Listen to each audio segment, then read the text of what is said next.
nömrə təqdim olunur.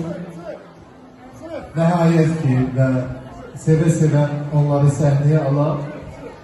Mən ümid edirəm ki, bütün nömrələr biri-birindən fərqli, biri-birindən maraqlı oldu və bunu təbii ki, siz alqışlarınızla bir daha sübut etmiş olacaqsınız, əziz ədomalar.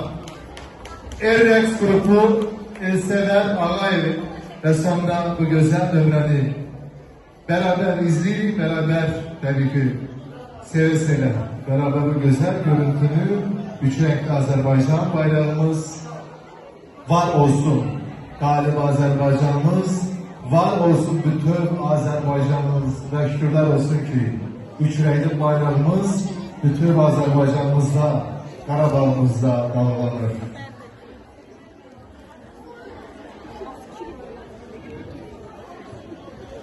Takdim edecek. Uğurlu olsun bütün bizim iştirakçılarımıza ve sonda 5 dakika biz vaxt aracı bu nömrədən sonra münsiflər təbii ki önlər sonda onlar qərar verəcəklər. Fərqli fərmanlar təqdim olunacaq qruplara, qəli rəhbərlərə. Hazırdır mahnımız.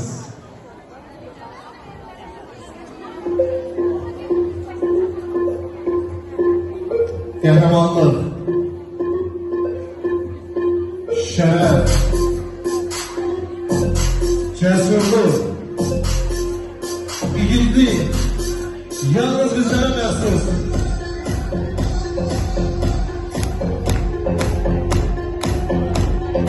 Alışlar,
yaşa.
Birliğimiz,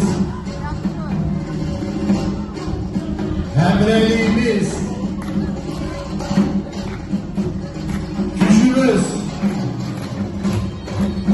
galibiyetimiz ve demir yumruğumuz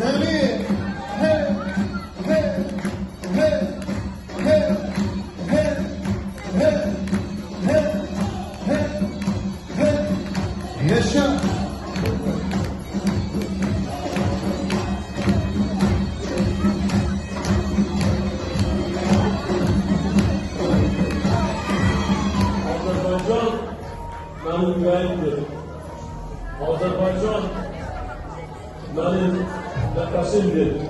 Azerbaycan benim hayatımdır. El bilir ki sen benimsen. Yurdum, yuvam, meskenimsen. Ana, doğma vatanımsen. Akılar mı? Şöyle candan Azerbaycan. Bəli, 264'ten çox ölkə adı ad olaraq qeydiyyatdan keçir. Heç bir ölkənin ad tərkibində, söz tərkibində can sözü yoxdur. Yalnız Azərbaycandadır. Çünki biz biri-birimizə canımızı qurban verə bilirik. Keçmişə nəzər salsa, Koroğlu, Qaşan Nəbi, müasir çağdaş dövrümüzdə Mübariz, Polad kimi qəhrəman oğullarımız var. Onun timsalında bütün qəhrəman oğullarımız var olsun. Bir daha ürəkdən alqışlayaq. Qalib Azərbaycanımızı ürəkdən alqışlayaq.